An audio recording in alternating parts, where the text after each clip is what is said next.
Warahmatullahi wabarakatuh. Perkenalkan saya Muhammad Ilyas Amri dengan NIM 222111063. Di sini saya akan membahas edukasi tentang am dan hos dalam ilmu tafsir. Apa sih am dan hos itu dalam ilmu tafsir?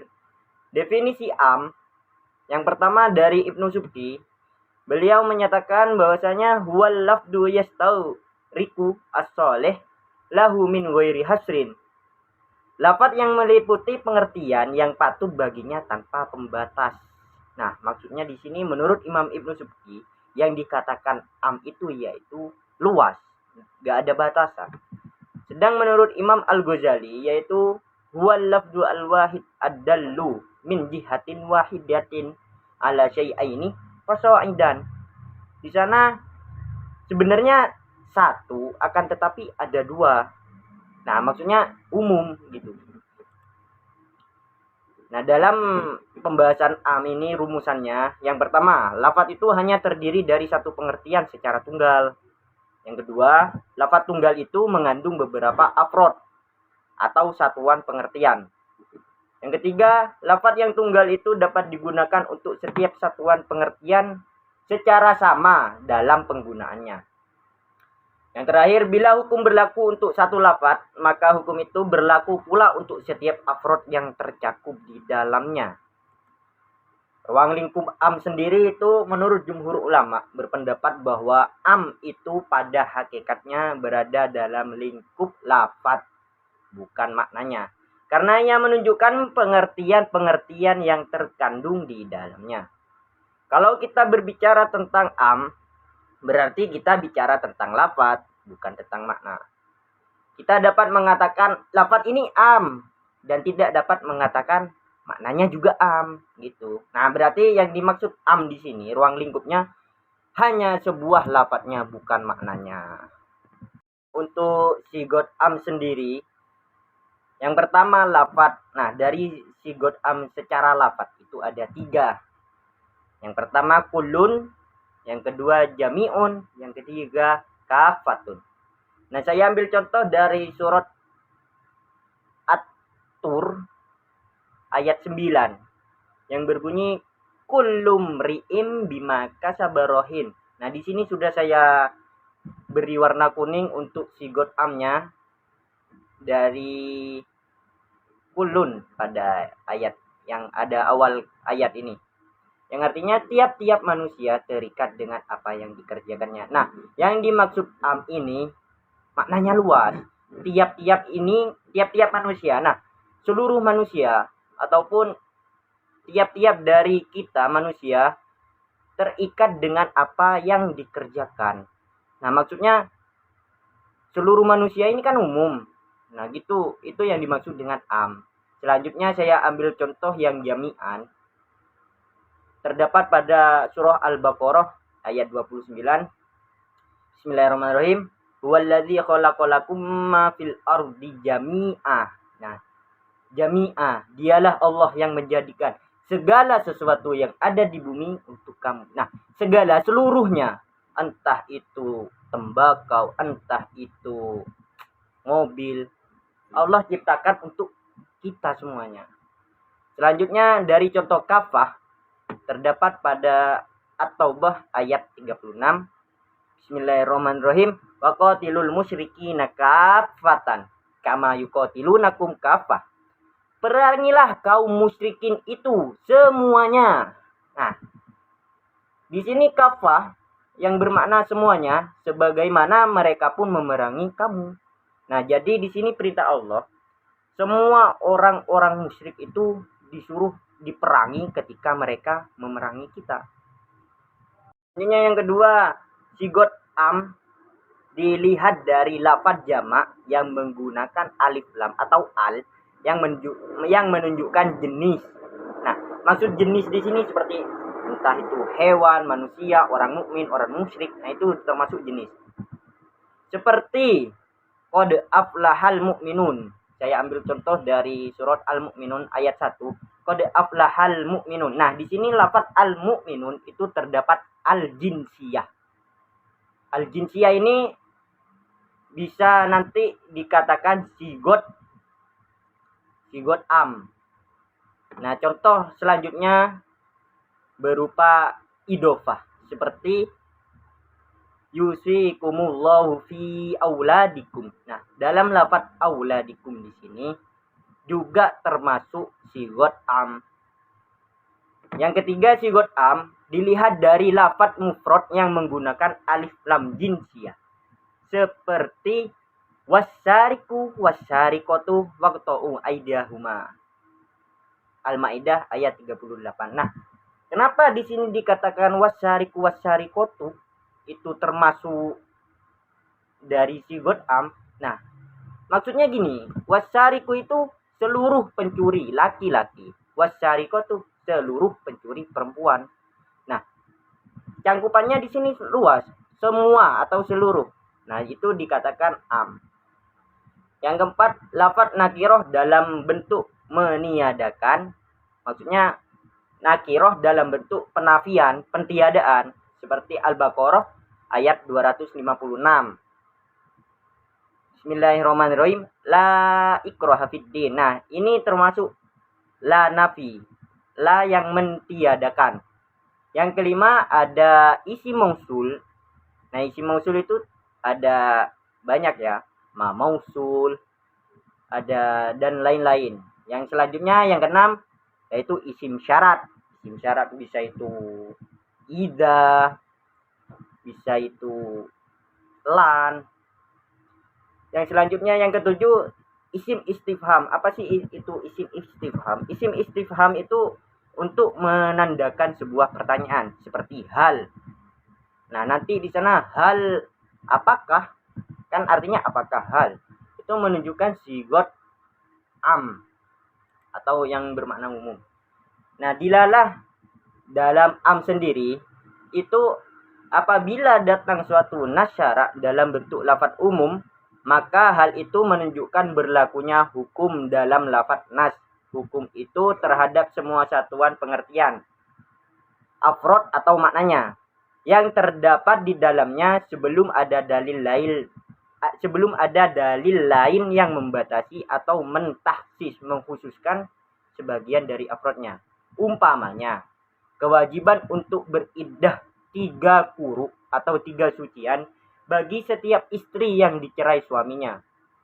Dalam surah Al-Baqarah dijelaskan wal mutallaqatu yatarabbasna bi anfusihinna salasata quru. Nah, di sini sudah jelas bahwasanya orang wanita-wanita yang dicerai oleh suaminya.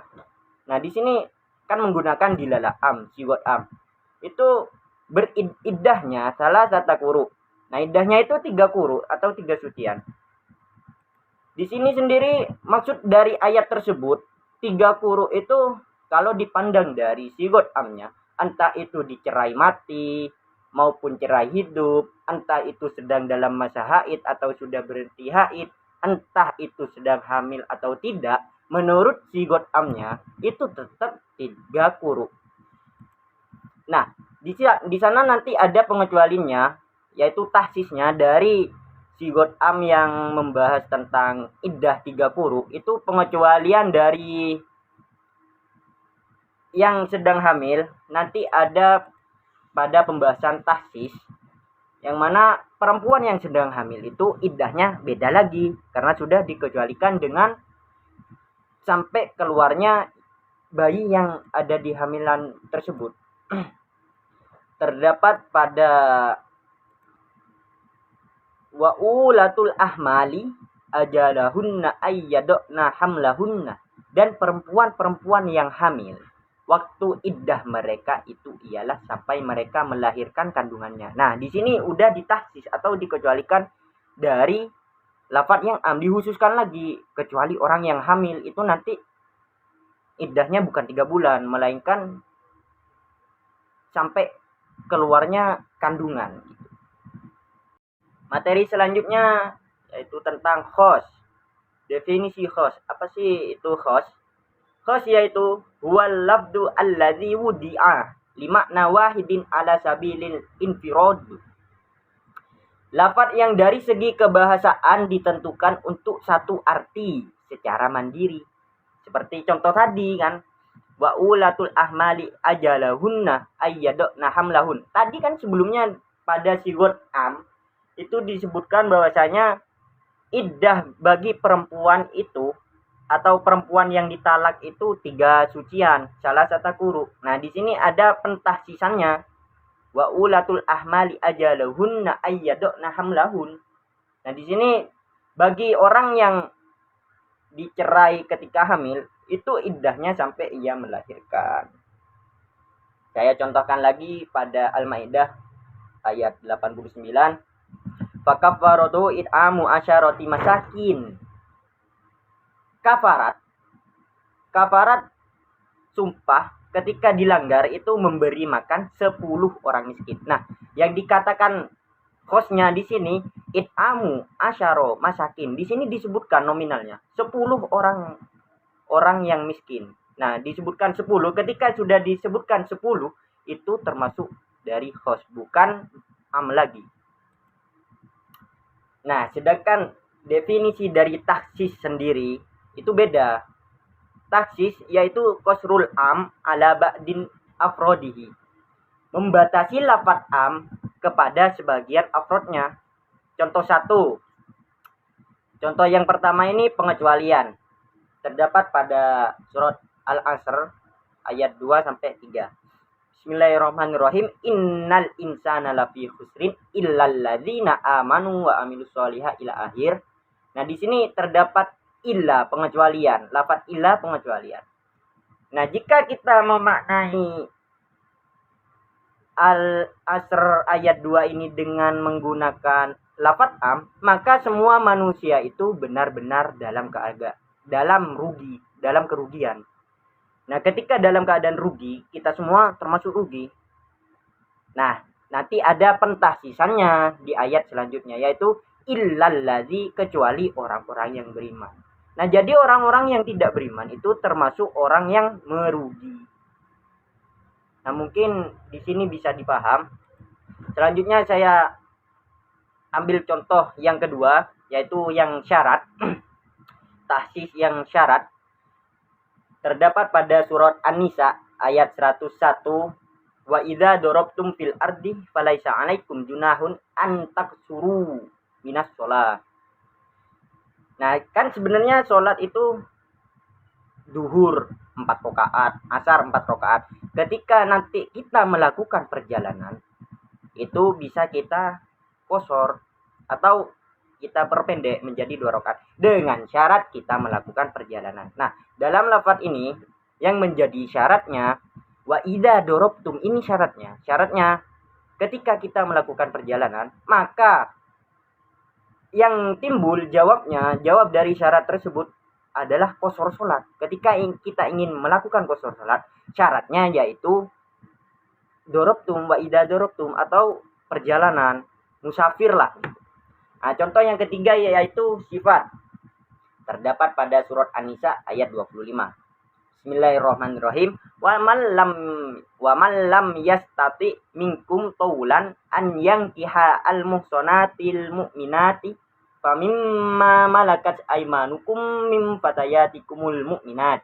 Dan barang siapa di antara kamu orang-orang yang merdeka yang tidak cukup perbelanjaannya untuk mengawini wanita yang merdeka, yang merdeka lagi iman, ia boleh mengawini wanita budak yang beriman juga dari budak yang mereka miliki. Nah, sifat di sini yaitu budak yang beriman. Meskipun dia tidak mampu menikahi wanita merdeka yang beriman, mereka boleh mengawini budak akan tetapi memiliki sifat iman. Contoh yang keempat, limit waktu. Terdapat pada surat At-Taubah ayat 29. Qatilul ladzina la yu'minuna billahi wala bil yaumil akhir wala yuharrimuna ma harramallahu wa rasulih wala yadinuna dinal haqq minal ladzina utul kitab hatta yu'tul al-jizyah an yadin wa hum shaghirun. Nah, di sini terdapat limit waktu. Perangilah mereka, wahai orang yang beriman, sampai mereka membayar jizyah atau pajak. Nah, jadi orang-orang yang musyrik atau orang-orang yang non-muslim yang tidak beriman itu oleh Allah diperintah kita memeranginya sampai mereka membayar pajak. Nah, yang dikatakan limit waktunya di sini sampai mereka membayar pajak. Sebelum mereka membayar pajak, maka kita harus memeranginya. Nah, ketika mereka sudah membayar pajak, nah di sana tidak ada kata-kata perang lagi. Mungkin sekian edukasi keilmuan tentang am dan hus yang ada pada ilmu tafsir itu sendiri. Kurang lebihnya mohon maaf, saya juga sama-sama belajar. Wassalamualaikum warahmatullahi wabarakatuh.